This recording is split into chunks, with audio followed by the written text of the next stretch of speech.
Merry Christmas, ladies and gentlemen. Merry Christmas. Merry everyone. Christmas. Merry Christmas. Yes. I know it's been a long time you've not seen us, and we are sorry for that. Our sincerest apologies. What is important is that we're here now. It is Christmas season, and we are ready for Christmas. And we're happy to be celebrating this Christmas together, and of course, with you guys, of course. We couldn't think of any better way to spend Christmas than on our YouTube channel. Than to be with you guys, because trust me, this YouTube channel has been an important part of our year 2022.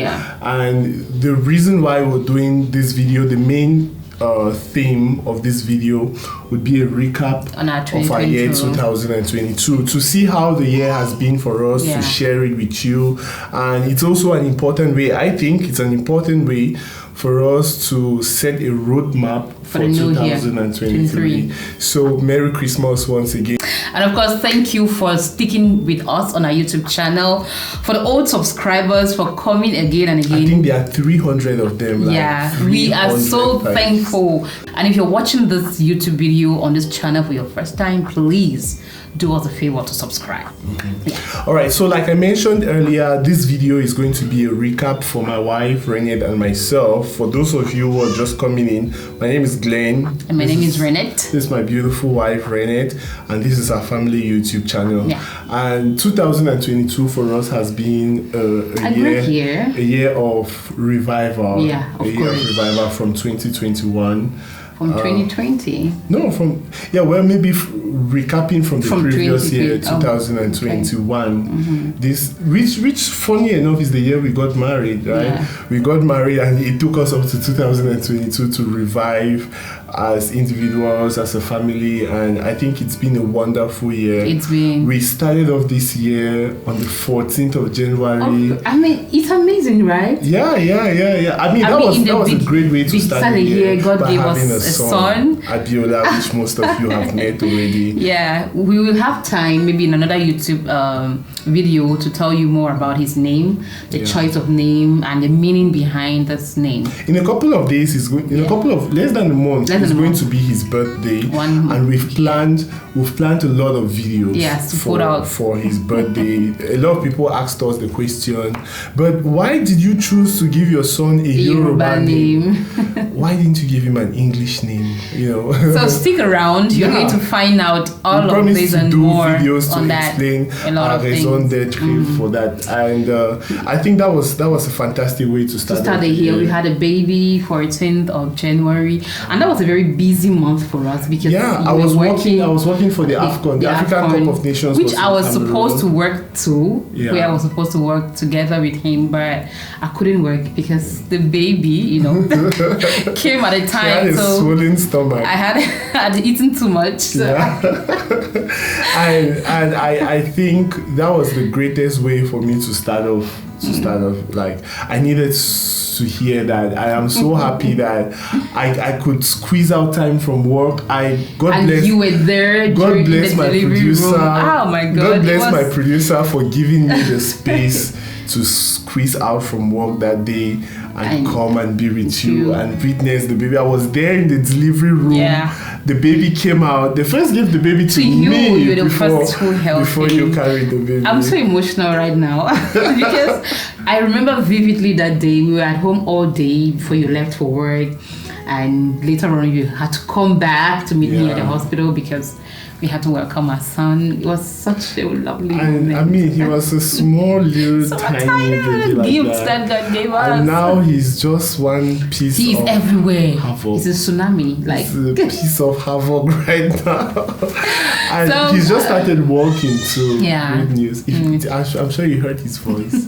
He's struggling. He's fighting with everybody to come and be on this set. And of course, we cannot handle him. But that was something we're really grateful to God for. God gave us a healthy child. I mean, it's something to be really to be thankful for, to start our year. And God works in mysterious ways. Imagine in January we had a baby.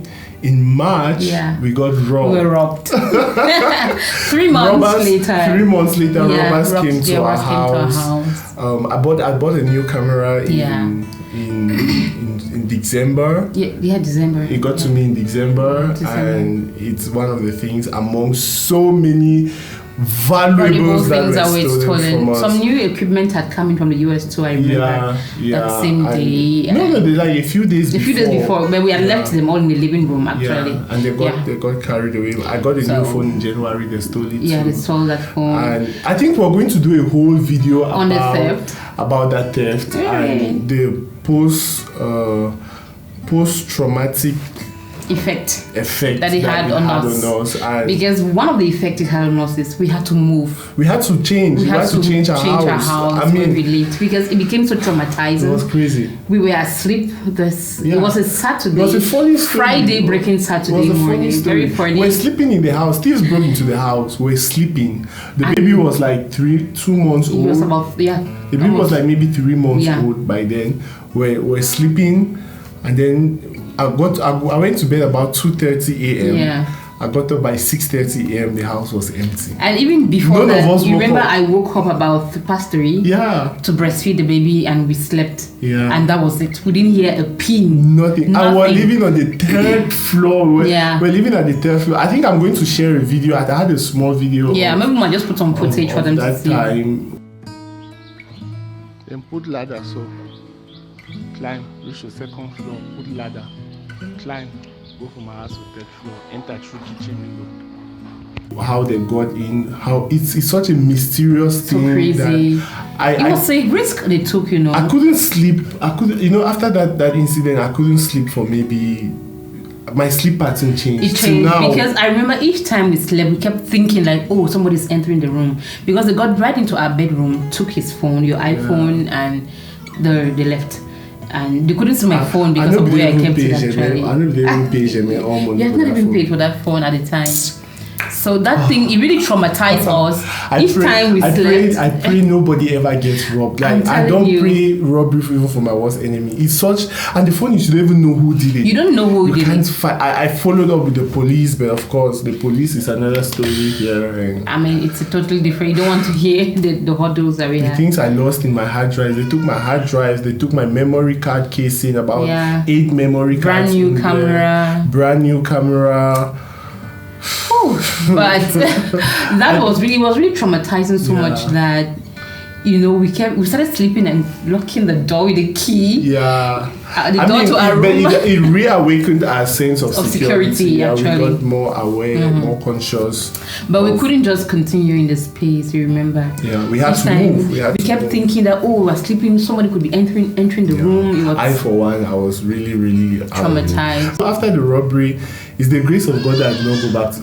I thought at one point in time, like, I'd lost altogether goods worth about maybe 2 valuables. Yeah. I mean, the data that was my hard drives was immeasurable, but about 1.5 to 2 million francs worth of things got stolen. Maybe more. I really cannot tell. But we spent our 1 year anniversary in the same house. Yeah, we spent our 1 year. Our 1 year anniversary was the last time we were there. And then we moved. Yeah, we had to move. House. We had to move because that was a thing that gave me a calmness in terms of security and everything.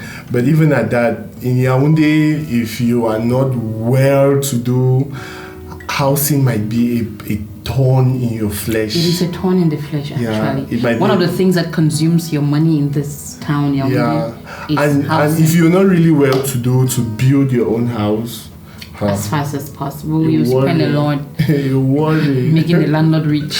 I'm telling you. Anyways, but it's a good thing we moved here, and in spite of the fact that we still had so much work to do in this house, I'm happy that we stepped out of that desire to do the best, and we decided to start our YouTube channel. Of the so many things that we did this year, I'm proudest of the fact that after our son, I'm proudest of the fact that we made our time to start this channel. It's true, consistency has been an issue for like maybe a month or so now.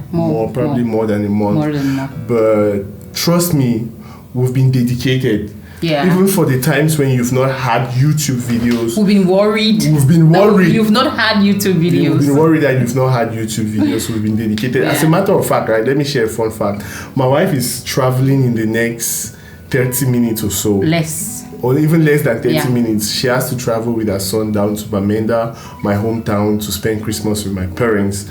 But we are shooting this video here. Like, if I just want to check this camera and I realize that this video is not recording, I don't know what cries, tears will flow. Premium tears. But of course, I'm grateful that we have resource people around us who always enable us at every time, even at a short notice like today. Like today, Nick gave us his camera. Yeah, he was like, we just called him at a very short notice, and that's somebody who's always, he's handy. He's a good friend. Nick is a cool man. Cool guy. He's a cool nigga.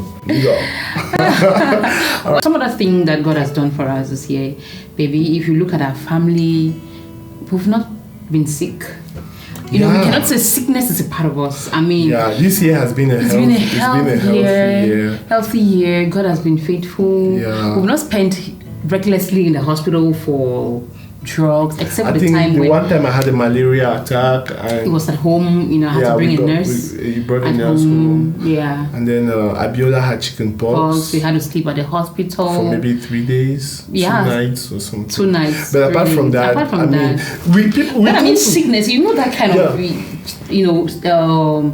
of sickness that maybe shakes the family, breaks you down. We've not had anything like that. I was just about mentioning that people most often underrate how much of a blessing it is to have good health. Very important. Like most of the time, until you break down, you might not actually know until that's you break important. Down. Or I had a friend recently. I met with him in the Southwest. He came to Yaoundé to. What did he come to do? He came to take his ID card. Yeah. ID card is a big issue, and he had a bike accident, and his whole leg, he had 2 surgeries on his one leg. Like he's been bedridden for the longest, for at least 3 months, and he'll probably go like that for maybe 2 or 3 more months. And I'm like, imagine you're not thinking of it. Like every day, every minute, you are thinking of so many other things to do, and you hardly ever realize that just by being in good health in itself, it's a blessing. It's a whole achievement on its own that you should be grateful for. And I think we really have to be grateful for having been in good health. That reminds me, you remember I had an accident this year? Yeah. The bike accident. We were going to get rose flowers to plant in our compound. So she was bugging me about the fact that she needs to start gardening flowers and so on. So she went to a friend's place to get some rose flowers. Rose flower stems so she could nest. Which, by the way, they all died. They died. We will have to start that rose flower thing again next year. I think so. And we should probably do videos on it. Okay, we will. Yeah. So we'll share videos. You guys should look forward to our gardening videos for 2020. We'll do some gardening. On my way back from getting the rose flower stems, I had an accident. I was on a bike, and my bike collided with a car that was trying to negotiate its way into the main road, and boom. Found myself on the other side. You did that thing Van Damme thing. Yeah, that Van Damme thing. In hard target. It's just that you didn't land well. Yeah. You were trying to spin, but you didn't land well. Found myself on the other side. Terrible bruises but thank God that... not terrible bruises. I think she's exaggerating. They were just... No, it was terrible. Not light. Bruise. I mean, it took over a week for them to heal. That's a light bruise. It's not light. It was painful. A bruise that takes a week to heal is not a terrible bruise. For me, it was you could have a terrible bruise. Like when you have a terrible bruise, you'll not be able to talk about it. You have something to show and see that my God. Finished. Yeah, it's finished. If we did a video at the time, maybe I could have shown it. Remember, I was going to the hospital every 2 days for you to be clean. How many times did you go to the hospital? About 5 times. So you went to the hospital for 2 weeks? No. 5 times every 2 days. That's like you went to the hospital for 2 weeks. No. It was within a week. Alright, fine. But you had a terrible bruise. But the long and short is that we're thanking God because nothing terrible happened to me in that accident. Yeah. Maybe who knows? Yeah, by the grace of God. So He preserved me. That's a huge thing to be grateful for. Yeah. And here we are, Christmas. Again. Christmas. This is about our second Christmas as a couple. Abiola's first Christmas as our son. Yeah. I mean, as a human as a whole. He has a lot to celebrate this Christmas. He has a lot. So we're just sharing this to look back and be thankful, because in everything that we do, we must always give thanks. We do not take for granted anything that God has done for us, for giving us a son. I mean, for preserving us through the robbery. You know, they could have come like that and even harmed us, but they didn't touch us. The good thing is they took just material things and without hurting us. So we are thankful for God, for preserving us, for life, for health, for our YouTube channel, that we have a community on YouTube that's looking forward to engaging with us. We're really thankful. And for ending the year as a family. We have a big family, not just our son, but we have 2 other daughters that are under us, taking care of them. We are grateful that we are crossing over. Of course, we will cross over. Yeah, we will cross over. So 2023. And hopefully we're going to see you guys. You guys are all going to stay safe. Yeah. You're all going to stay in place. And the way COVID did not separate us, nothing shall separate us. So Merry Christmas, guys. Merry Christmas. I hope especially that this video triggers other people, you guys watching, to look into your year. How has it been? What do you have to be grateful for? Even those who had health crises, health challenges, life in itself is still a big gift. And just because you're here to celebrate it, to watch with us wherever you are, we just hope that you get touched by love and happiness, and this radiance that we are sending out, this joy, this peace would be with you too. And 2023 is going to be a great year for us. It will be a great year. We are going to do everything that we plan to do. Back-to-back content. Back-to-back content. That's what we said when we started. But of course, we will. Yeah, all right. We can do it. We will do it. We will do it. We'll go take that cup.